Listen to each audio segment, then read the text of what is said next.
हल्ला बोल आपके साथ मैं हूं अंजना ओम कश्यप। कोरोना के मामले लगातार देश में बढ़ रहे हैं और ये लगातार दूसरा दिन है जब कोरोना के मामले 2 लाख के पार हो गए हैं। तमाम पाबंदियां, सख्तियां जो सरकार कर रही है वो सब कुछ नाकाम ही साबित हो रहे हैं। जी हां, लंबी कतारों को अगर आप टेस्टिंग के लिए देखिए, लंबी कतारों को मरीजों के एडमिशन के लिए हॉस्पिटल में देखिए, या फिर लोगों का गुस्सा जो इस लाचार होती व्यवस्था पर है, ये सब तस्वीरें पूरे देश को झकझोर रही हैं। कोविड के लगातार बढ़ते मामलों के बीच तमाम राज्य सरकारों, केंद्र सरकारों और केंद्र सरकार सब पर सवाल खड़े हो रहे हैं। लेकिन इससे पहले कि हम चर्चा की शुरुआत करें, डॉक्टर संबित पात्रा, राष्ट्रीय प्रवक्ता भारतीय जनता पार्टी के हमारे साथ चर्चा में जुड़ गए हैं। सुप्रिया श्रीनेत कांग्रेस पार्टी का पक्ष रखेंगी और दोनों में आज टक्कर करेंगे। टक्कर उस व्यवस्था पर जिसमें हर कोई आहत हो रहा है, क्योंकि अपनी नजरों के सामने बेतहाशा बढ़ते मामलों के बीच एक व्यवस्था लाचार दिखाई दे रही है, नाकाम दिखाई दे रही है। लेकिन इन सब के बीच आइए पहले आपको यह रिपोर्ट दिखाते हैं, क्योंकि राहुल गांधी ने केंद्र सरकार पर निशाना साधा है। उन्होंने अपने अंदाज में केंद्र सरकार को घेरते हुए, खासतौर पर मोदी सरकार और जो लोगों के जागरूकता को बढ़ाने के लिए एक वक्त पर थाली पीटा गया था, उन सब का मजाक उड़ाते हुए सरकार पर गंभीर चोट की है। इससे पहले कि हम चर्चा की शुरुआत करें, यह रिपोर्ट देख लीजिए।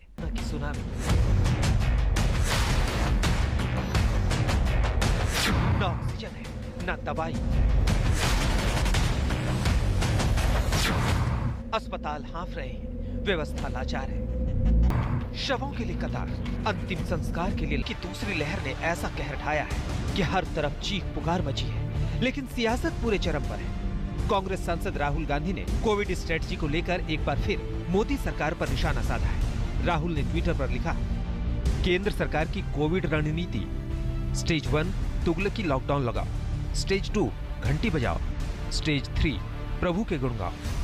राहुल गांधी कोरोना को लेकर केंद्र सरकार पर लगातार हमले कर रहे हैं। पश्चिम बंगाल में चुनाव प्रचार के दौरान भी राहुल ने केंद्र की मोदी सरकार पर सीधा निशाना साधा था। मैंने और कांग्रेस पार्टी के सब नेताओं ने कहा,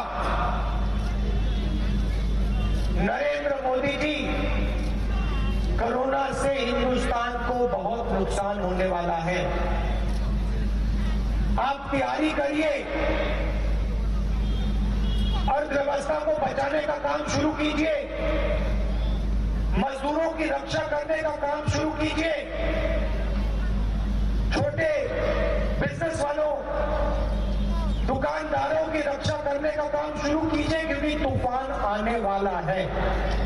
इन्होंने कहा, राहुल गांधी लोगों को डरा रहा है। देश में नए कोरोना संक्रमितों की संख्या लगातार दूसरे दिन 2 लाख के आंकड़े को पार कर गई है। लेकिन पश्चिम बंगाल में रैलियों का रेला नहीं थम रहा। राज्य में कोरोना संक्रमण की रफ्तार पर नजर डालें तो 8 अप्रैल को जहां एक दिन में 2783 नए मामले सामने आए थे, वहीं 15 अप्रैल को यह संख्या बढ़कर 6769 तक पहुंच गई। कोरोना के खौफनाक आंकड़ों के बीच सियासी दंगल में नेता जमकर ताल ठोक रहे हैं। पश्चिम बंगाल के 4 दौर के चुनाव बाकी हैं, लेकिन चुनाव आयोग एक साथ चुनाव कराने की संभावनाओं से इनकार कर चुका है। खुद राहुल गांधी पश्चिम बंगाल में रैलियों की इस रेले का हिस्सा बन रहे हैं। जो कांग्रेस कोरोना को लेकर सवाल उठा रही है, उसी पार्टी का एक प्रत्याशी कल कोरोना की वजह से अपनी जान गंवा चुका है। सोशल मीडिया पर रैलियों को लेकर तंज कसे जा रहे हैं, लेकिन सियासी सवाल सिर्फ व्यवस्था पर उठ रहे हैं। आज तक ब्यूरो। तो आइए चर्चा की शुरुआत करते हैं। डॉक्टर संबित पात्रा हमारे साथ जुड़ गए हैं, भारतीय जनता पार्टी के राष्ट्रीय प्रवक्ता, और सुप्रिया श्रीनेत कांग्रेस पार्टी की राष्ट्रीय प्रवक्ता, उनका पक्ष रखेंगे। संबित जी, सबसे पहले आपके साथ शुरुआत करते हुए, देखिए एक वक्त था जब कोरोना पिछले साल आया, पहली लहर थी, लॉकडाउन का अनाउंसमेंट हुआ, परिस्थितियां ठीक थी, नियंत्रण में सब कुछ रहा। लेकिन दूसरी लहर का हर दिन बिगड़ते हालात के बीच आज लोग बड़े हताश हैं। उनको लग रहा है कि हमने क्या व्यवस्था, हमने पहली लहर से क्या कुछ नहीं सीखा। जो सवाल राहुल गांधी उठा रहे हैं, उनका कहना है कि मैं जब कहता था तो मुझे कहता था कि राहुल गांधी डरा रहे हैं लोगों को। क्या जवाब है आपका इन परिस्थितियों पर? देखिए अंजना जी, पहली बात तो है, आपने कहा आज ये जो टक्कर है हम दोनों के बीच होने वाला है। मुझे लगता है आज कहीं ना कहीं ये टक्कर नहीं है, हम समाधान की ओर बढ़ें। मैं बिल्कुल टक्कर नहीं करूंगा। सवाल पूछना बिल्कुल जायज़ है, लोकतांत्रिक देश है, सरकार से सवाल पूछना चाहिए। और मैं पूरी संवेदनाओं के साथ, क्योंकि जो दृश्य सामने आ रहे हैं, लोग अपने परिजन खो रहे हैं, लोग आज परेशान हैं, तो मैं उनको और चिल्ला करके परेशान नहीं करना चाहता हूँ। देखिए सवाल राहुल जी का पूछना बनता है, पूछना चाहिए भी, मगर शब्दों का चयन उचित हो, ये टॉन्टबाजी ना हो। सवाल हो तो ठीक भी है। ये कहना कि एक तुगलकी लॉकडाउन था, देखिए अंग्रेजी में कहावत है dam if you do dam if you don't, मतलब आप लॉकडाउन लगाओ तो आपसे पूछा जाता है ये तुगलकी लॉकडाउन क्यों लगाया। लॉकडाउन नहीं लगाओ तो यही राहुल गांधी ट्वीट करते हैं कि आपने लॉकडाउन क्यों नहीं लगाया। दूसरा पॉइंट इनका था कि थाली बजाओ ताली बजाओ। देखिए थाली ताली क्यों बजाई गई थी? कोरोना को भगाने के लिए नहीं बजाई गई थी। राहुल गांधी एक सांसद हैं, वो तो समझते हैं ना कि ये थाली ताली क्यों बजाई गई थी। ये प्रोत्साहन देने के लिए, कोरोना वॉरियर्स को प्रोत्साहन देने के लिए केवल हिंदुस्तान में नहीं पूरे विश्व में बजाई गई थी। और तीसरी बात उन्होंने कहा प्रभु के गुण गाओ। क्यों? प्रभु के गुण गाने के लिए सरकार नहीं कह रही है, प्रभु के गुण कोई भी गा सकता है, इसमें कोई मनाही नहीं है। बिल्कुल समाधान के साथ आइए। मैं एक सवाल पूछना चाहता हूँ। देखिए चाहे मैं हूँ, चाहे आप हैं, चाहे यहाँ पर बैठी हमारी कांग्रेस की प्रवक्ता है, हम सब जिम्मेदार लोग हैं। क्या राहुल गांधी जी ने वैक्सीन का पहला और दूसरा डोज लगा लिया है कि नहीं, ये भी मैं जानना चाहता हूं, क्योंकि यही वो विपक्षी पार्टियां हैं जिन्होंने जब वैक्सीनेशन शुरू हुआ उस समय इन लोगों ने कहा ये वैक्सीनेशन में गड़बड़ी है, वैक्सीनेशन नहीं लगवाना चाहिए। अखिलेश यादव तो यहां तक चले गए कि मैं तो किसी भी कीमत पे वैक्सीन नहीं लगाऊंगा। देश को भटकाने की कोशिश हुई। आज अचानक ये सवाल पूछा जा रहा है कि वैक्सीनेशन और ज्यादा होना चाहिए था। मैं आज विनम्रता से पूछना चाहूंगा, राहुल गांधी जी ने फर्स्ट और सेकेंड डोज वैक्सीन का लगा लिया है या नहीं लगाया है? उससे सर देश की परिस्थितियां ठीक हो जाएंगी, कोविड की, उससे अस्पतालों में परिस्थितियां ठीक हो जाएंगी, उससे टेस्टिंग के लिए ज्यादा लोगों को सुविधाएं मिल जाएंगी, उससे अस्पतालों की हर जगह की हालत ठीक हो जाएगी। सर नहीं, आपने डिबेट ही रखा है। राहुल गांधी के ट्वीट पर डिबेट नहीं रखती और ऑक्सीजन पे रखती, तो मैं ऑक्सीजन के विषय को भी लेके आया हूं, उस पर मैं बताता। क्योंकि आपने कहा राहुल गांधी के ट्वीट पे ये डिबेट है और राहुल गांधी के ट्वीट को दिखाया भी गया है। चूंकि राहुल गांधी सेंट्रिक डिबेट है और राहुल गांधी कोई साधारण व्यक्ति नहीं है, एक सांसद है कांग्रेस पार्टी के, और ये जो वैक्सीन लगाने के विरोध में भी उन्होंने कहा था, और चूंकि उनके ऊपर डिबेट हो रहा है, मैंने एक सवाल पूछा, विनम्रता से पूछ रहा हूं, क्या उन्होंने अपना ड्यूटी एज अ सिटीजन पूरा किया है कि वैक्सीन लिया उन्होंने, या वो वैक्सीन को एक्सेप्ट नहीं करते हैं? ठीक है। सुप्रिया जी क्या जवाब होगा आपका? सवाल है कि हर व्यक्ति को एक ऐसा हिस्सा था इस पूरे महामारी के दौरान जब विपक्ष बार बार सरकार पर हमला करने के लिए कहीं वैक्सीन पर हमला कर देता था, अफवाहें बहुत फैलाई जा रही थी, लोगों के मन में शंकाएं बहुत बढ़ी। इन सब के बीच उनका यह भी सवाल है कि क्या राहुल गांधी ने वैक्सीनेट किया है, एक नागरिक के रूप में जो जिम्मेदारी दिखानी चाहिए वो दिखाई है? अंजना जी, मैं अपने गृह क्षेत्र महाराजगंज में हूँ और मौत का जो मंजर हमारे आसपास दिख रहा है, और मुझे ये बताते हुए खेद होता है कि आज मेरे बहुत प्रिय जानने वाले की लखनऊ में कोरोना से मौत हो गई और 13 घंटे इंतजार करना पड़ा उनका अंतिम संस्कार करने के लिए, और उसके बाद हर तरह का पुल एंड पुश जिसको कहते हैं लगाना पड़ा, स्ट्रिंग्स पुल करने पड़े, उसके बाद उनका अंतिम संस्कार हो पाया। ये मैं बड़े खेद से बताती हूँ, क्योंकि मौत का जो घिनौना मंजर हम देख रहे हैं ये राजनीतिक नहीं है।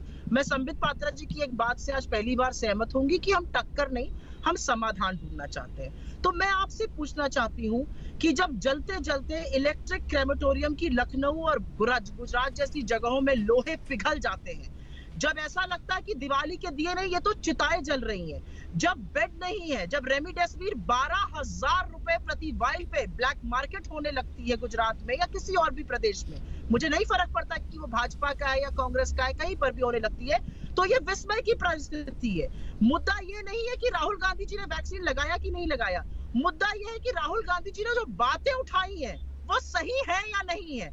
मेरी उम्र 43 साल है, मैं वैक्सीन क्यों नहीं लगवा सकती हूँ, यह सवाल मैं जानना चाहती हूँ। मैं अपने क्षेत्र में घूमती हूँ, मैं वल्नरेबल हूँ, मेरे घर में बच्चे हैं, बूढ़े सास ससुर हैं, मैं क्यों जाके उनको अपना इन्फेक्शन दूं? मैं वैक्सीन वाकई में लगाना चाहती हूँ, लेकिन मैं अफरा तफरी करके चुपचाप पीछे से नहीं लगवाना चाहती हूँ। मुझे वैक्सीन क्यों ना लगे, मैं पहली एक बात। और मैं छोटी सी बात आपसे जरूर आज ये पूछना चाहती हूँ अंजना जी, और आपके माध्यम से बीजेपी से और दर्शकों तक ये पूछना चाहती हूँ, क्या आज भी हम डिनायल में रहेंगे? क्या आज भी हम इस बात को नहीं उठाएंगे कि पिछले 1 साल में हमने क्या प्रेपरेशन करी? राहुल गांधी जी ने वैक्सीन लगवाई या ना लगवाई, इसलिए हमारा वैक्सीन शॉर्टेज हो गया, हमने एक्सपोर्ट कर दिया वैक्सीन, हमने एक आदमी से वैक्सीन बनवाया देश में। ठीक है, ये किस तरह की बात है? ये तमाम सवाल मैं उनसे पूछूंगी, होगी कि नहीं होगी, ये तमाम सवाल मैं उनसे पूछूंगी सुप्रिया जी, लेकिन आपने मेरे सवाल का जवाब नहीं दिया है। ये तमाम सवाल मैं उनसे पूछूंगी कि क्या सरकार अभी भी मोड ऑफ डिनायल में है, क्या संबित जी स्वीकारेंगे कि परिस्थितियां बहुत खराब हो चुकी हैं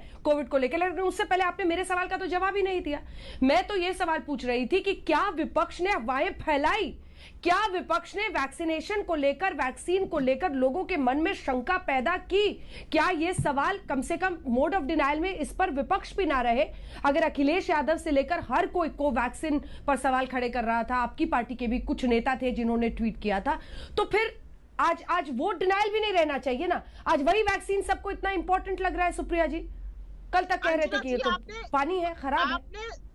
अंजना जी आपने 100 आने सच बात कही है, किसी ने भी अगर इसके बारे में कुछ कहा वो गलत था, लेकिन सच ये भी है कि क्या सरकार ने वैक्सीन इस तरह से स्ट्रेटजी प्रिपेयर करी, ये सोच के किया कि लोगों के मन में भ्रम रहेगा तो शॉर्टेज हो गई? क्या सरकार ने प्राथमिकता नहीं दी? आपको पता है सीरम इंस्टीट्यूट ऑफ इंडिया बोल दिया, सरकार तो देश के मत से आई है ना, ब्रूट मेजॉरिटी की सरकार है, 7 साल से सरकार। मुझे आप एक छोटी सी बात बता दीजिए, सीरम इंस्टीट्यूट ऑफ इंडिया जो आज एकमात्र यहाँ पे ये वैक्सीन मैन्युफैक्चर कर रहा है एस्ट्राजेनेका, उन्होंने 2 हफ्ते पहले हाथ खड़े कर दिया कि हमें 3000 करोड़ रुपए चाहिए, हम नहीं और रैंप अप कर सकते हैं कैपेसिटी, हम सिर्फ 10 करोड़ डोज बना सकते हैं।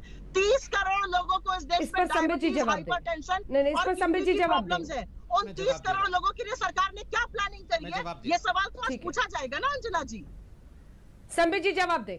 संबित जी देखिए, क्या परिस्थितियां खराब है, सरकार मोड ऑफ डिनायल में है, ये जो भी परिस्थितियां हैं सब पर आप एक तो आप वैक्सीनेशन को लेकर भी सर, आंकड़ों को लेकर लगातार नंबर सामने आते हैं, कह रहे हैं कि आपने पिछले 6 दिनों में इतने 6 करोड़ बाहर भेज दिए हैं। क्या वैक्सीनेशन अभी भी विदेशों में ज्यादा भेजे जा रहे हैं और भारतीयों के लिए कम है? ये आम सवाल है सर, सड़कों पर लोग पूछ रहे हैं ये।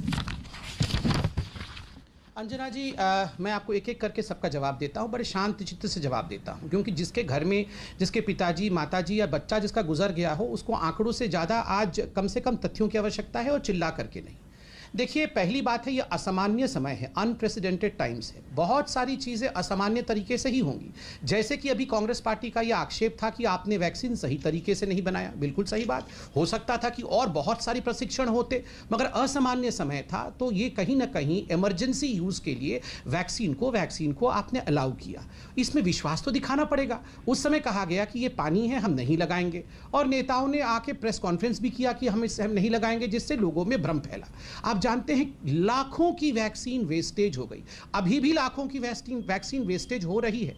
मेरे पास वो चार्ट है जो आज तमाम अखबारों में 16 अप्रैल तक सुबह 8 बजे तक का छपा हुआ है कि किस प्रकार से कोई भी स्टेट ऐसा नहीं है जहां पर कि बफर स्टॉक नहीं है। आने वाले 5 दिन का ही 8 दिन का बफर स्टॉक है, तो वैक्सीन की शॉर्टेज कहीं नहीं है, नंबर 1। नंबर 2, यहाँ कहा गया कि मैं कम उम्र की हूँ तो मुझे वैक्सीन क्यों नहीं दिया जा रहा है, मेरे भी बच्चे हैं। देखिए बच्चे यहाँ सबके हैं, सबको वैक्सीन देना चाहिए। एक प्रायोरिटी लिस्ट होती है, देश के सारे लोगों को रिसोर्स यूज़ करते हुए पूरे हेल्थ सेंटर्स के सिस्टम को एक्टिवेट करते हुए एक प्रायोरिटी लिस्ट होती है। उस प्रायोरिटी लिस्ट में 45 साल से ऊपर सभी लोगों को लग रही है। क्या 45 साल से ऊपर सभी लोगों ने वैक्सीन लगा लिया? मुझे खेद है कहते हुए कि यह संख्या भी बहुत बड़ी मात्रा में ऐसा है जो लोगों ने नहीं लगाया है, क्योंकि एक भ्रम के वातावरण को यहां जागरूक किया गया। थर्डली, आदरणीय राहुल गांधी जी ने जो कहा वो बहुत, उन्होंने कहा कि पहले से प्रेडिक्शन राहुल गांधी ने सब कुछ कर दिया था। देखिए मैं परसों की बात बताता हूं, राहुल गांधी जी ने चुनावी रैलियों के ऊपर हमला बोला कि चुनावी रैली करते हैं ये लोग, कोरोना फैला रहे हैं। और परसों आप देखिए गोलपोखर एरिया में जाके उन्होंने इतनी बड़ी रैली कर दी, वहां पर खुद जाके उन्होंने संबोधित किया जहां सैकड़ों लोग मौजूद थे। ये फोटो हम सब ने देखा है। और देखिए लखनऊ में भी लोग मर रहे हैं, छत्तीसगढ़ में भी लोग मर रहे हैं। मुझे कष्ट इस बात का होता है कि छत्तीसगढ़ में शव वाहन करने के लिए 2500 रुपये लिया जाता है, और मैं दुख के साथ कह रहा हूं कि शवों को कचड़े के डब्बे में डालकर, कचड़े की गाड़ी में डाल करके 2500 लेके शवों को आप शवगृह तक पहुंचा रहे हैं। कम से कम ये 2500 रुपये वेव ऑफ तो करिए। जो लोग मर रहे हैं उनसे 2500 रुपये लेना और कचड़े के गाड़ी में डाल के शवों को ले जाना, ये देखिए आप भले ही आपका राज्य, हमारा राज्य इस डिबेट में नहीं करना चाहते हैं, मगर राहुल गांधी जी महाराष्ट्र को लेकर चुप हैं, राहुल गांधी जी राजस्थान को लेकर चुप हैं। राहुल गांधी जी छत्तीसगढ़ को लेकर चुप है, पंजाब को लेकर चुप है। ये सिलेक्टिव बोलना उचित नहीं है, इसलिए मैं इतना ही कहूंगा। आप बिल्कुल सवाल पूछिए और समाधान करते हैं। ठीक है अंजना जी, मुझे लगता है इसमें टीका जवाब दे दीजिए, लेकिन साथ में सवाल ये है कि एक सेकंड सर, एक सेकंड सुप्रिया जी, एक सेकंड, सवाल भी तो सुनिए। देखिए महाराष्ट्र की परिस्थितियां, महाराष्ट्र की जो परिस्थितियां थी और लंबे वक्त से आहट आ रही थी, लेकिन डिसीजन लेंगे लॉकडाउन पे, ले रहे हैं, 10 दिन पे हम मॉनिटर कर रहे हैं। ये बीमारी आपको इतना टाइम नहीं देती है, देरी हुई क्या? महाराष्ट्र पर क्यों नहीं बोलेंगे आप लोग, क्यों नहीं जवाब देंगे? ये सवाल हर किसी से पूछ, अगर उसी तीखेपन से आप सवाल संबित पात्रा से भी करेंगी और उद्धव सरकार से भी करेंगी, तब माना जाएगा कि आप ईमानदारी से इस पर बात कर रही हैं। और रैलियों के खिलाफ बोले और फिर एक रैली कर ले, तो फिर क्या तात्पर्य है? सुप्रिया जी, आपने बिल्कुल सही बात कही अंजना जी, इसमें सेलेक्टिव क्रिटिसिज्म मैं कर भी नहीं रही हूँ। सच तो यह है कि हालात तो बिगड़ने फरवरी से शुरू हो गए थे, लेकिन दिक्कत की बात यह थी कि डिनायल में थे लोग। आप मुझे बताइए, इलेक्शन कमीशन या चुनाव आयोग सरकार से सलाह मशवरा करके काम करता है। आपको लगता है इस समय चुनाव होने चाहिए? तो अगर चुनाव हो रहे हैं, मैं आपको खुद अपने दिल की बात बताती हूँ, हमारे यहाँ लोकल बॉडी इलेक्शंस हो रहे हैं, जिला पंचायत के चुनाव हो रहे हैं, ग्राम प्रधानी के चुनाव हो रहे हैं। मैं मरती क्या ना करती, मुझे आना ही पड़ेगा अपने क्षेत्र में। मैं चाहती थी कि इस पर रोक लग जाए, लेकिन रोक नहीं लगेगी। हम नहीं चाहते थे वेस्ट बंगाल में इस समय चुनाव हो, क्यों नहीं सारे फेजेस एक में करके खत्म कर दिया जा रहा है? अगर चुनाव हो रहा है तो हम हाथ पे हाथ धरे भी तो नहीं बैठ सकते ना अंजना जी। आप ये भी तो समझिए, चुनाव आयोग या चुनी हुई सरकारों की कुछ जिम्मेदारी भी होती है, उस जिम्मेदारी से तो हम नहीं भाग सकते। एक मिनट, इस पर कोई पहल क्यों नहीं? ठीक है, इस पर कोई पहल क्यों नहीं? देखिए, हमने भी अपना शो जो राज तिलक था उसको बीच में ही रोक दिया, हमने खत्म कर दिया वो शो, क्योंकि अभी लोगों की जिंदगी को रिस्क में डालना मुश्किल है। मैं वापस दिल्ली आ गई। कुछ फैसले लेने पड़ते हैं ना आपको। क्या इस तरफ सरकार नहीं सोच रही है कि ऐसे जितने भी, मतलब आपने एक वक्त पर तो लॉकडाउन लगाया था ना सर, तब इतनी बुरे हालात नहीं थे। आज हालात बहुत बुरे हैं। ऐसे में कम से कम पब्लिक गैदरिंग्स पर पूरी तरह से नेशन वाइड प्रतिबंध क्यों नहीं लगाना चाहिए? अंजना जी, मैं एक चीज बोलना चाहती हूँ, अगर मैं अपना सवाल बोल लूं, ठीक है, पूरी कर लीजिए संबित भाई। ठीक है, पूरी कर लीजिए सुप्रिया जी, पूरी कर ले, संबित जी फिर जवाब दीजिएगा। बोल लीजिए। देखिए, मैं तो सिर्फ ये, मैं विनम्रता से एक चीज बोलना चाहती हूँ, और विनम्रता से मैं इसलिए बोलना चाहती हूँ क्योंकि हम सब लोग सार्वजनिक जीवन के लोग हैं, इंक्लूडिंग आप, तो हम लोगों को तो मिसाल बनना ही पड़ेगा। मैं सिर्फ एक चीज ये बोलना चाहती हूँ, चुनावी रैली तो हो ही रही है। आप मुझे बताइए, गुजरात में, और मैं गुजरात के इसलिए नाम नहीं ले रही क्योंकि वहां पे भाजपा की सरकार है, IIM अहमदाबाद और IIT गांधीनगर में क्यों केसेस आए? क्योंकि वहां पर इंग्लैंड और इंडिया का मैच हुआ और 75,000 लोग बिना मास्क के थे वहां पर, इसलिए आए। आपको पता है कि जो यहाँ पर जो महाकुंभ हुआ, क्या ये वर्चुअल नहीं हो सकता था? हमारी भी हिंदू धर्म में आस्था है। हमारे 30 साधु कोरोना पॉजिटिव थे, वो पब्लिक गैदरिंग तो रोकनी पड़ेगी संबित जी, बिल्कुल रोकनी पड़ेगी। इसके बारे में सेलेक्टिव नहीं हो सकता nation wide, nation wide sir. और ये कदम एक दिन भी अब आप लेट नहीं कर सकते हैं। एक दिन ये वायरस नहीं आके बताएगा ना, और आप तो डॉक्टर ही हैं sir. Nation wide public gathering पर रोक इंस्टेंट। मैं जवाब दे रहा हूं। देखिए, पहली बात तो है, यहाँ एक एक करके जवाब दूंगा। जो प्रश्न पहले पूछा गया उसका जवाब पहले, और फिर बाद वाले प्रश्नों का बाद में उत्तर दूंगा। पहला 1 नंबर प्रश्न जो पूछा गया, कांग्रेस ने कहा चुनाव आयोग ने ये चुनाव क्यों कराए? ये चुनाव तो स्थगित हो जाने चाहिए थे, 5 राज्यों में चुनाव नहीं होने चाहिए थे। फरवरी के महीने में ये सब निर्णय लिया गया। मुझे एक भी चिट्ठी दिखा दीजिए जहां कांग्रेस पार्टी ने कहा हो कि ये चुनाव नहीं होने चाहिए थे। कहीं नहीं, कांग्रेस पार्टी ने कोई चिट्ठी नहीं लिखी, ना तो चुनाव आयोग को कहा कि कोई, हाँ उन्होंने फेज के बारे में जरूर कहा होगा, मगर ये नहीं कहा कि चुनाव आयोग ये चुनाव ना कराए। और मैं आपको अंजना जी बताता हूं, अगर खुदा ना खास्ता ये चुनाव नहीं होते तो आप जानते हैं राहुल गांधी जी क्या ट्वीट करते? डेमोक्रेसी खत्म हो गई। वैसे ही वो डेमोक्रेसी खत्म हो गई का आलाप तो लगा ही रहे हैं। और आप सोचिए, 5 राज्य में चुनाव नहीं होते, उत्तर प्रदेश में निकाय चुनाव नहीं होते, तो अभी कहा जाता है हिंदुस्तान में डेमोक्रेसी खत्म, और सारे लोग यूनाइटेड नेशन में होते, या आज तक में नहीं होते, यूनाइटेड नेशन में डेमोक्रेसी खत्म हो गया करके चिल्ला रहे होते। दूसरी बात, देखिए यहाँ कहा गया कि आप सारी रैलियां आप खत्म कर दो, आप वर्चुअल कुंभ करो। आप देखिए, अब आज छत्तीसगढ़ के मुख्यमंत्री आसाम में इतनी, आज तो नहीं, आज वो बंगाल में थे, उससे पहले आसाम में लगभग, वो तो वहाँ के एक तरह से प्रभारी थे, आसाम में हर दिन छत्तीसगढ़ के मुख्यमंत्री, जबकि छत्तीसगढ़ एक हॉटस्पॉट बना हुआ है, वहाँ वो प्रचार कर रहे थे, बड़े बड़ी रैलियों को संबोधित कर रहे थे। राहुल गांधी के गोलपोखर वाले रैली के विषय में जो परसों था, मैंने आपको अभी उदाहरण दिया। महाराष्ट्र के विषय में बात हो रही है, महाराष्ट्र में आप देखिए कांग्रेस और उद्धव जी के लोग खुद जाके, खुद मैं कंप्लीट तो कर लूं, मैं दूसरों को सुन रहा हूं तो मैं भी तो, मैं उत्तर तो दे सकता हूं ना अंजना जी, मैं दूसरों को सुना ना मैंने शांति से।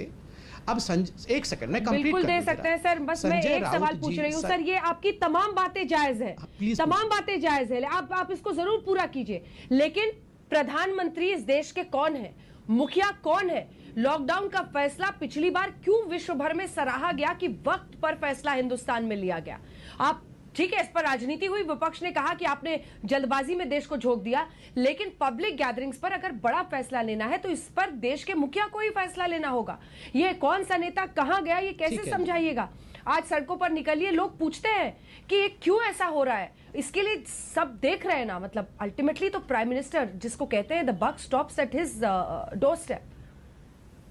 चलिए अंजना जी, मैं जवाब देता हूं। अंजना जी, इसमें कोई दो मत नहीं है कि जिस प्रकार की परिस्थितियां अभी बनी हैं, हम सबको बहुत सारी जिम्मेदारियों के साथ, बहुत सारे प्रिकॉशनरी मेजर्स के साथ, social distancing, hand sanitising, mask इत्यादि के साथ आगे बढ़ना है। चुनाव है, स्वाभाविक है, चुनाव के कुछ तरीके भी होते हैं, रैलीज भी होंगी, मगर मेरा बिल्कुल मानना है जो आप कह रही हैं और जो लोग भी पूछ रहे हैं कि ये सारी रैलियां इत्यादि जो हैं ये प्रिकॉशनरी मेजर्स के साथ होनी चाहिए। मैं अपील भी करूंगा जनता से जो देख रही हैं कि आप भी अपने जीवन के प्रति सजग रहते हुए मास्क इत्यादि पहनकर आप आएँ और अपने आप को बचाने की भरसक कोशिश करें। मैं नहीं चाहूँगा कि इसमें कोई राजनीति हो, जो सच्ची बात है वो सच्ची बात है, वो कभी मेरे कहने से झूठी या सच्ची नहीं हो जाएंगी। दूसरी बात देखिए, hypocrisy has to be called out. हम लड़े ना, बिल्कुल सजेशन दे, हम भी फॉलो करें, आप भी फॉलो करिए। हम चाहते हैं कि आपके नेता रैली ना करे, आप चाहते हैं हमारे नेता रैली ना करे, इस प्रकार से तो नहीं होगा ना। हम नेतागण हैं, हम भी उदाहरण के साथ अपने जीवन में हम भी एक उदाहरण स्थापित करें कि देखिए आपको इस प्रकार से आचरण में आना है, आपको मास्क, 2 गज की दूरी, ये सब अनिवार्य रूप से फॉलो करना है। मैं इस बात से सहमत हूँ कि हम सबको ये नियम पालन करने चाहिए। अंजना जी, मैं कुछ बोल सकती हूँ? जी, वो नियम मानने को तैयार है, वो नियम मानने को तैयार है, लेकिन कह रहे हैं कि सबको कंसेंसस से, और ऐसे मुद्दे पर तो सुप्रिया जी वाकई मतलब कंसेंसस बनना जरूरी है, क्योंकि कोविड में भी हर कदम पर अगर आप वैक्सीन को लेकर सवाल खड़े करेंगे, अगर आप लॉकडाउन को लेकर करेंगे, प्रतिबंध हर स्तर पर लगाने की जरूरत। मैं आपकी बात के साथ शुरुआत करूंगी, संबित जी बाद में जवाब देंगे, एक ब्रेक के लिए मुझे रुकना पड़ रहा है। डॉक्टर संबित पात्रा और सुप्रिया श्रीनेत दोनों हमारे साथ लगातार बने हुए हैं। देखिए, आपने सुना कि तमाम पार्टियां किस तरह से आगे आगे अपनी अपनी रणनीति के बारे में जिक्र कर रही हैं, लेकिन आज मन में यह खतरा है कि हमारे परिवार में किसी को ना हो जाए। अब इसके लिए आपको यही समझना पड़ेगा कि जो लोग ये सोचते हैं उनको बीमारी नहीं हो सकती है, उन सबको संभलने का वक्त है। इससे विषम परिस्थितियां नहीं हो सकती है। आप अंदाजा लगाइए, आज तक के जरिए जो रिपोर्ट्स हम आपको दिखा रहे हैं, स्थिति भयावह है। प्लीज आपको मास्क भी पहनना है, जरूरत ना हो तो घर से मत निकलिए। एक ब्रेक के लिए हम रुक रहे हैं, फौरन लौट रहे हैं, देखते रहिए आज तक। तो हल्ला बोल में आज चर्चा कोरोना की उन परिस्थितियों पर जहां पर अलग अलग राज्यों से आती खबरें हर किसी को दहला रही हैं। सवाल यह है कि एक व्यवस्था नाकाम होती दिख रही है, उस पर लोगों का गुस्सा है। टेस्टिंग से लेकर इलाज और इलाज से लेकर शमशान घाट तक जो परिस्थितियां हैं, वो कई सवाल इस व्यवस्था पर खड़ी कर रही हैं। इसी पर हम चर्चा कर रहे हैं। राहुल गांधी ने ट्वीट करके थाली पीटने का भी, मैं बार बार ये पूछना चाहती हूं, क्योंकि आपने खुद ही माना कि वैक्सीन के बारे में जिसने भी अफवाहें फैलाई सुप्रिया जी, वो गलत था। मैं ये पूछना चाहती हूँ, ये थाली पीटने का मजाक उड़ाने से क्या मिलता है? मतलब बड़ी भयावह परिस्थिति है। किसी भी नेता के लिए इस वक्त गंभीरता और संवेदनशीलता दिखाना जरूरी है ना सुप्रिया जी? थाली पीटना मतलब वो अवेयरनेस के लिए था ना, जागरूकता तो सबसे बड़ा हथियार है इस बीमारी के खिलाफ। सुप्रिया जी, और क्या हुआ पिछले 1 साल में? कितनी जागरूकता ले आए हम तो चुनाव कराने लगे, हम तो चुनी हुई सरकारें गिराने लगे, ये हमारी जागरूकता थी। मैं 3 आपको फ्रेजेस बताऊंगी अंजना जी, अंग्रेजी के फ्रेजेस हैं। This is the end game, bend it like Beckham, that's how we have bent the curve, we are the pharmacy of the world। ये जो premature celebration government of India करने लगी थी ना, misled by its own euphemism कि भाई हम सब ठीक है, सब चंगासी, सब कुछ कंट्रोल में आ गया है। इसी के चलते लोग भी लापरवाह हुए, हमारे राजनीति के चलते हमारे नेताओं ने, जो मंत्रियों ने करना बहुत बढ़िया, हमने विश्व विजय पा ली है, दुनिया सराहना कर रहा है कोविड के हमारी मैनेजमेंट की। और देखिए आज क्या हो गया। मैं 3 चीजें दर्शकों को बताना चाहती हूँ जिससे दर्शक भी ये समझे कि ये भयावह स्थिति है, इसमें कैलस मत होइए। हम डेली केसेस में दुनिया में नंबर 1 है, हम सारे संक्रमण के मामलों में दुनिया में नंबर 2 है, हम एक्टिव केसेस में नंबर 2 हैं, और हम मौत के मामलों में नंबर 4 पर पहुंच गए हैं। दुनिया भर में हम नंबर 4 पर है। आज 100 में से 1 व्यक्ति की मौत हो रही है कोरोना से। और आपको लगता है कि इसमें कोई संगीन नहीं है? बहुत संगीन मामला है ये। मैं सिर्फ ये कहूंगी कि सरकार अपने लोगों की बात सुने, हमारी ना सुने। ब्रजेश पाठक यूपी में मिनिस्टर है, उन्होंने क्या कहा है? हालत ध्वस्त हो चुकी है। ब्रजेश पाठक जी ने चिट्ठी लिख के कहा हालत ध्वस्त हो चुकी है। मनोहर सिंह जी इनके पूर्व अध्यक्ष थे लखनऊ के, उनके लड़के ने जब कोविड सेंटर फोन किया, उनको बोला गया जाओ मर जाओ, उन्होंने ट्वीट किया इसके बारे में। और तो और जो गैर जिम्मेदार बयान है वो बंद होने चाहिए। तीरथ रावत जी कहते हैं गंगा मैया हम सबकी पावन है, लेकिन ईश्वर ने मनुष्य को बुद्धि दी है कि भगवान का नाम घर पे लेकर बैठो जब इतनी बड़ी महामारी आई है। इसमें सरकार को रोल प्ले करना चाहिए था कि इतना बड़ा एकत्र ना हो हुजूम। उसके चलते देखिए कितना बड़ा फैला है हरिद्वार में, कितने एक्टिव केसेस हरिद्वार में बारे। इसका दोषारोपण मैं नहीं कर रही हूँ, लेकिन इसकी जवाबदेही तो बनेगी ना। सरकार में तो भाजपा है ना, हम तो नहीं है सरकार में। क्या इस देश की राजनीति और चुनावों के फैसले ने लोगों के मन में ये धारणा पैदा कर दी कि अब तो बीमारी खत्म हो गई है? देखिए, इन्होंने कहा कि भारतीय जनता पार्टी ने प्रीमेच्योर सेलिब्रेटरी स्टेटमेंट्स दिए। सेलिब्रेटरी स्टेटमेंट मतलब हमने कहा कि हमारे वैक्सीन्स और वैक्सीन मैत्री हो रही है, हमारे वैक्सीन्स अच्छे काम कर रहे हैं, वैक्सीनेशन अच्छे तरीके से चल रहा है। ये सेलिब्रेटरी नहीं है, यथार्थ था। मगर सेलिब्रेटरी स्टेटमेंट फिर भी ठीक है, सैडिस्टिक स्टेटमेंट्स नहीं होने चाहिए। ये जो सैडिस्टिक स्टेटमेंट देकर ये कहीं ना कहीं हम जो वोट की राजनीति करना चाहते हैं ये भी उचित नहीं।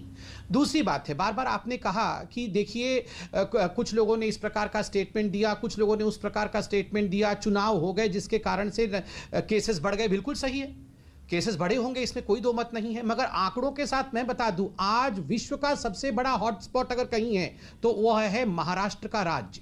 महाराष्ट्र किसके द्वारा शासित है? क्यों कंट्रोल नहीं हो पा रहा है? आपने क्रिकेट मैच के बारे में गुजरात में तो बात कर ली, महाराष्ट्र में भी क्रिकेट मैच हुआ था। सरकार किसकी है? वहां वसूली में व्यस्त थे कि किस प्रकार से 100 करोड़ रुपए प्रति माह कमाना है। अगर 100 करोड़ रुपए कमाने के बदले में स्वास्थ्य के ऊपर ध्यान दिया जाता, वही 100 करोड़ रुपए स्वास्थ्य के ऊपर खर्च किया जाता जो 100 करोड़ रुपए नेताओं के जेब में जा रहा था, तो मुझे लगता है महाराष्ट्र की हालत ठीक होती आज। नंबर 2, देखिए स्टेज 1, स्टेज 2, स्टेज 3 की बात करके राहुल गांधी जी ने तंज कसा है। ये एडवाइस नहीं दिया है, तंज कसा है। अगर तंज कसने पे आ जाए, मुझे तो बुरा लग रहा है कि तंज कसना पड़ रहा है, तो स्टेज 1 में कांग्रेस पार्टी ने, याद करिए इससे पहले जो 2020 में कोरोना का पूरा प्रकोप फैला था, उसमें लगभग 2.5 लाख N95 मास्क का घोटाला, मास्क चोरी हुआ था जयपुर के एक अस्पताल में राजस्थान में। अब जब स्टेज 2 हुआ है 2021 में, 320 वैक्सीन चोरी हो गए हैं राजस्थान में, उसका घोटाला हो गया है। देखिए, इसको आपदा को घोटाले में बदलना, एक आपदा में किस प्रकार से सब लोग एक दूसरे की मदद करें, उसको छोड़ करके यहां आपदा से घोटाला। आपदा में भी 320 वैक्सीन चोरी, 2.5 लाख N95 मास्क गायब, उसके पैसे कहां जा रहे हैं? बताइए, इसका जवाब कौन देगा? इसका जवाब कौन देगा? और अंत में मैं इतना ही कहना चाहता हूं, देखिए तू मैं से कुछ नहीं होगा। बिल्कुल सही बात है, मैं कंप्लीट कर रहा हूं 10 सेकंड में। और सुप्रिया जी, मैं जानता हूं कुछ स्थानों पर ऑक्सीजन की कमी हुई है, कुछ स्थानों पर रेमडेसिविर की कमी हुई है। देखिए, मैं कुछ यथार्थ बातें, अभी प्रधानमंत्री जी ने जो मीटिंग की थी ऑक्सीजन को लेकर, तीन बड़ी बातें मैं प्रधानमंत्री जी के बता दूं ताकि लोगों में एक कॉन्फिडेंस आए। 50,000 मेट्रिक टन मेडिकल ऑक्सीजन ये इंपोर्ट किया जा रहा है। दूसरी बात है, हर फैसिलिटी में ऑक्सीजन प्रोडक्शन बढ़ाया जाएगा, 24/7 ये प्रोडक्शन बढ़ेगा। और डेली डोज जो कंट्री का है वो 7127 मेट्रिक टन बढ़ाया जाएगा। जितने भी स्टील प्लांट इत्यादि किसी भी स्टेट में है, वो सारा ऑक्सीजन अपना मेडिकल यूज के लिए डाइवर्ट करेंगे। जैसे छत्तीसगढ़ में सेल को कहा गया है वो अपना ऑक्सीजन मेडिसिन पर्पस के लिए दे, महाराष्ट्र में JSW और बाकी जितने भी स्टील प्लांट है वो ऑक्सीजन उसके कारण से दे। और जो 162 pressure swing absorption PSA plants थे, वो सारे तत्कालीन चालू किए जाएंगे ताकि ज्यादा से ज्यादा ऑक्सीजन गांव के जो हॉस्पिटल है वहां तक पहुंचाया जा सके। तो जनता से मैं कहूंगा बिल्कुल सही है, प्रश्न पूछिए, मगर हम पूरी तरह से तैयारी के साथ आगे बढ़ेंगे। अंजना जी ठीक है सुप्रिया जी आप इस पर भी चर्चा कीजिएगा। अल्टीमेटली तो मिलजुल कर ही रास्ता निकालना है। लेकिन महाराष्ट्र राज्य में जो ये बेतहाशा मामले बढ़ रहे हैं वो किसकी नाकामी है? अंजना जी, मुझे लग रहा था कि हम आज बड़ी संगीन बहस करने वाले हैं तो घटिया महाराष्ट्र वर्सेस गुजरात नहीं करेंगे, लेकिन क्योंकि कर दिया है तो मैं कुछ आंकड़े आपके सामने रख देती हूँ। तमाम रिपोर्ट्स अभी तक आ चुकी हैं। आईएमए तक ने एक लेटर लिख दिया है कि गुजरात, उत्तर प्रदेश और मध्य प्रदेश में मौत के आंकड़े भी घटाकर बताए जा रहे हैं। और आपकी जानकारी के लिए मैं बता दूं, लखनऊ जैसी हाहाकार मच चुका है। आपको पता है प्राइवेट टेस्टिंग नहीं हो रही है, सिर्फ सरकारी टेस्टिंग होगी और जिसका रिजल्ट 3 दिन बाद आ रहा है। ये लखनऊ की असलियत है, जहां पर मौत का जनाजा निकला हुआ है। ये लखनऊ की असलियत है। आंकड़े छुपाने से इस समय किसी का फायदा नहीं होगा। किसको यहाँ पे तगमा मिलने वाला है? अगर टेस्टिंग करिएगा तो आंकड़े ज्यादा आएंगे ही आएंगे। मैं और चीजें, क्योंकि महाराष्ट्र के बारे में इतना बोला गया, मैं ये करना नहीं चाहती थी, लेकिन विवश करने के लिए माफी मांगती हूँ अपने दर्शकों से। बीजेपी के म्युनिसिपल वार्ड हेड 45,000 रुपए की घूस लेते हुए पकड़े गए किसी को रेमडेसिविर इंजेक्शन दिलाने के लिए राजकोट में 12,000 रुपए में रेमडेसिविर इंजेक्शन की ब्लैक मार्केटिंग हो रही है, जो 800 रुपए में बिकता है बाजार में। घोड़ासार में प्राइवेट लैब्स में 3,000 टेस्ट कर लिए गए थे। रेड करने पर पता चला उनके पास इक्विपमेंट ही नहीं थे कोविड का टेस्ट करने के लिए। वो फालतू में कोविड की टेस्टिंग करके रिपोर्ट बना रहे थे। आईएमए ने, जो इंडियन मेडिकल एसोसिएशन का गुजरात चैप्टर है, उसने गुजरात गवर्नमेंट को चिट्ठी लिख के कहा है कि प्रॉपर टेस्टिंग करिए, प्रॉपर आंकड़े दीजिए और जितनी भी ऑक्सीजन सप्लाई है वो सिर्फ हेल्थ के लिए यूज करिए। मैं सिर्फ इतना कहना चाहती हूँ कि राहुल गांधी जी पर आपको जितने आक्षेप लगाइए, उससे हमें कोई दिक्कत नहीं है, लेकिन सच तो यह है कि आपदा को उत्सव नहीं बनाया जा सकता है। मौत के ऊपर उत्सव तो चांडाल बनाते हैं। ये हम क्या कर रहे हैं हमारे देश में? हमारे देशवासियों की मौत हो रही है, किल्लत है वैक्सीन की। हम सिर्फ 33 लाख लोगों को औसतन वैक्सीन दे पा रहे हैं, जहां पर हमको 1 करोड़ लोगों को रोज देनी चाहिए, और हम यहाँ पर कह रहे हैं कि उत्सव है ये। तो सोच समझ कर बात करी जाए। और मैं सिर्फ इतना कहना चाहती हूँ, राहुल जी ने पिछले साल फरवरी में कहा था सुनामी आने वाली है। राहुल गांधी जी ने इस बार कहा था वैक्सीन डिस्ट्रीब्यूशन के बारे में बात करिए। राहुल गांधी जी ने कहा था फॉरेन वैक्सीन को अनुमति दीजिए। क्या कहा था सरकार के मंत्रियों ने? और मैं तो बहुत शर्म के साथ कहती हूँ, ऑलमोस्ट ट्रोल की तरह से बिहेव करते हैं लोग कि ये फार्मा लॉबी की बात कर रहे हैं। तो भाई सरकार ने किसने कमीशन खा लिया? ये जरूरत थी, सरकार ने ठीक काम किया, राहुल गांधी जी की सलाह मानी। लेकिन जिन लोगों ने उनको अपशब्द कहे थे कि आज वो माफी मांगेंगे, सीबीएसई के एग्जाम कैंसिल हुए, अच्छी बात है, ये भी तो सुझाव राहुल गांधी जी ने दिया था। आप उनके ऊपर आक्षेप लगाइए, लेकिन अगर वो सुझाव देते हैं तो उसका स्वागत भी करिए। और जो बददिमाग और जो बददिमाग मंत्री हैं, उनको समझ के बोलना चाहिए। उन्होंने कहा है, राज्यों की तुलना की है, आंकड़ों को छिपाने का सवाल उठाया है कि क्या गुजरात, उत्तर प्रदेश, मध्य प्रदेश, इन राज्यों में आंकड़े छिपाए जा रहे हैं, क्योंकि इससे शर्मनाक कुछ नहीं हो सकता है संबित जी। मतलब ये मैं नहीं कह रही हूँ, आज सभी अखबारों ने आंकड़े छापे हैं। 5 states account for 66% of total active cases in the country. मैं आंकड़े दे देता हूं। महाराष्ट्र 39.60%, उत्तर प्रदेश 8.27%, छत्तीसगढ़ 7. अंजना जी मैंने बीच में नहीं बोला था। अंजना जी मैंने बीच में नहीं बोला था। अंजना जी बारी बारी से, सुप्रिया जी बारी बारी से जब आप बोल रही थी सुप्रिया जी, संबित जी ने नहीं टोका, प्लीज। हाँ, Maharashtra 39.60%, UP 8.27%, Chhattisgarh 7.76%, Karnataka 6.15%, Kerala 4.08%, rest of India 34.14%। तो आपके सामने ही आंकड़े हैं, पूरे हिंदुस्तान ने इन आंकड़ों को देखा है। ये बार बार कहना कि महाराष्ट्र में कुछ नहीं हो रहा है, ये कहीं ना कहीं सूरज के ऊपर आप कंबल ढक देंगे तो क्या वो दिखेगा नहीं क्या? तो मैं बोलने दीजिए ना मुझे। तो ये नहीं होगा। दूसरी बात, मैं जाति सूचक शब्दों से परहेज करता हूं। चांडाल कह के ये कहना कि उत्सव, मौत पर उत्सव चांडाल मनाते हैं, मैं ऐसे शब्दों का प्रयोग नहीं करूंगा। और जाति सूचक शब्द शेड्यूल कास्ट के लिए, शेड्यूल ट्राइब के लिए ऐसे शब्दों का प्रयोग करना किसी भी राष्ट्रीय प्रवक्ता या राष्ट्र पार्टी के नेता को ये बिल्कुल शोभा नहीं देता है। सभी जाति सभी धर्म महत्वपूर्ण होते हैं। और अंत में मैं कहना चाहूँगा, राहुल गांधी ने सब कुछ प्रेडिक्ट कर दिया था। राहुल गांधी के कारण ही विश्व चल रहा है, ये ब्रह्मांड चल रहा है। तो ठीक है, आप लोग खुश रहिए, राहुल गांधी जी को मेरी तरफ से मुबारकबाद दीजिएगा। ये देखिए, एक बात होता है कहना, दूसरी बात होता है करना। ये आसान नहीं है अंजना जी। पीपीई किट 72 ईयर्स तक, इंडिपेंडेंस के 72 ईयर्स तक एक पीपीई किट इस देश में बनता नहीं था। आज 15 से 20 लाख पीपीई किट रोज बन रहा है। एक वेंटिलेटर इस देश में 72 साल तक बनता नहीं था। आज हम सेल्फ सफिशिएंट हैं वेंटिलेटर में। ये सब कह देना कि ऐसा होना चाहिए वैसा होना चाहिए, 72 साल तक आंखें मूंद करके सोते रहना। और वैक्सीन, पंजाब ने, छत्तीसगढ़ ने कहा था हम अपने राज्य में वैक्सीनेशन नहीं करेंगे, हम कोवैक्सीन की वैक्सीन नहीं लगाएंगे। ऑफिशियल पेपर जारी किया था। उस समय तो इनको लग नहीं रहा था कि सेकेंड वेव आएगा। उस समय ये सारे लोग राजनीति कर रहे थे। अब जब सेकेंड वेव आ गया, वैक्सीन लाओ और ज्यादा वैक्सीन लाओ, क्यों लोग छूट गए हैं? अरे आप लोगों ने नोटिस जारी किया था ना पंजाब का, वो नोटिस दिखाइए जिसमें पंजाब ने कहा था हम कोवैक्सीन नहीं लगाएंगे। छत्तीसगढ़ के सिंहदेव जी तो आके बकायदा टीवी में बैठकर कह रहे थे कि हम, बघेल जी बकायदा चीफ मिनिस्टर टीवी पे कह रहे थे हम किसी भी कीमत पे कोवैक्सीन नहीं लगाएंगे। आज क्यों कह रहे हैं और लाओ और लाओ? आज से 1-2 महीने पहले आप कह रहे थे हम वैक्सीन लगाएंगे नहीं। ये कमाल की बात है। ठीक है, तो वक्त की कमी है, जल्दी से 2 लाइन का कमेंट। सुप्रिया जी 2 लाइन का कमेंट। मैं तो सिर्फ ये पूछना चाहती हूँ, तो क्या आपने अपनी वैक्सीन स्ट्रैटेजी, तो क्या भाजपा ने अपनी वैक्सीन स्ट्रैटेजी हमारे वजह से बनाई थी, इसलिए देश में किल्लत हो गई? आज सीरम इंस्टीट्यूट अमेरिकन नहीं, मैं तो इतना ही कहूंगा, आप लोग भी वैक्सीन लगवाइए और आदरणीय राहुल जी से भी कहिए, वो 45 साल से ऊपर है, वो वैक्सीन लगवा ले। अगर जिम्मेदार पदों पर बैठे व्यक्ति लोगों के मन में शंका पैदा कर रहे थे तो उसकी जवाबदेही बनती है सुप्रिया जी। नहीं, देखिए आपने बहुत ही तर्कों के साथ पूरी बहस की है, आपकी हर बात सही रही है, लेकिन ये कह देना कि इन्होंने कहा था कि आप हमारी वजह से नीति बना रहे थे, लोगों के मन में शंकाएं पैदा की गई। अगर एक मुख्यमंत्री कहेगा मैं नहीं लूंगा ये वैक्सीन, तो लोगों पर असर होगा नहीं होगा? तो अंजना जी, उस लॉजिक के अनुसार तो अमित शाह जी मास्क नहीं पहनते थे, तो क्या लोगों को मास्क नहीं पहनना चाहिए? नॉर्वे की प्राइम मिनिस्टर को 1,75,000 का फाइन लगा क्योंकि उन्होंने 13 लोग अपनी बर्थडे पार्टी में बुला लिए थे। हमारे यहाँ कोई कर सकता है 2,000 का फाइन अमित शाह जी पर? ठीक है, जल्दी से संबित जी 2 लाइन में इसका जवाब। क्या बात, ब्रेक के लिए रुकना है। ठीक है संबित जी 2 लाइन में। राहुल गांधी भी कल, राहुल गांधी भी बंगाल में कल इतनी बड़ी रैली कर रहे थे। राहुल गांधी भी कल इतनी बड़ी रैली कर रहे थे, लगा देते हैं फाइन राहुल गांधी के ऊपर।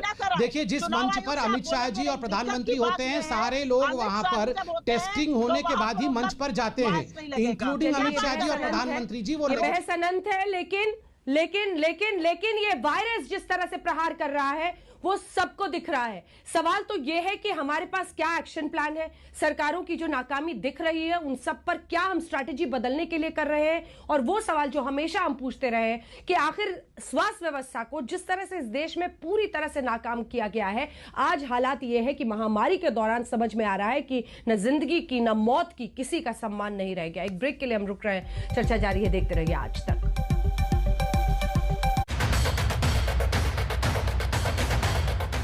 नमस्कार, मैं हूं अंजना ओम कश्यप। हमें उम्मीद है ये वीडियो आपको पसंद आया होगा। लेटेस्ट खबरों के लिए यूं ही देखते रहिए आज तक, और इस वीडियो के पसंद आने पर लाइक, शेयर एंड सब्सक्राइब करना ना भूलें।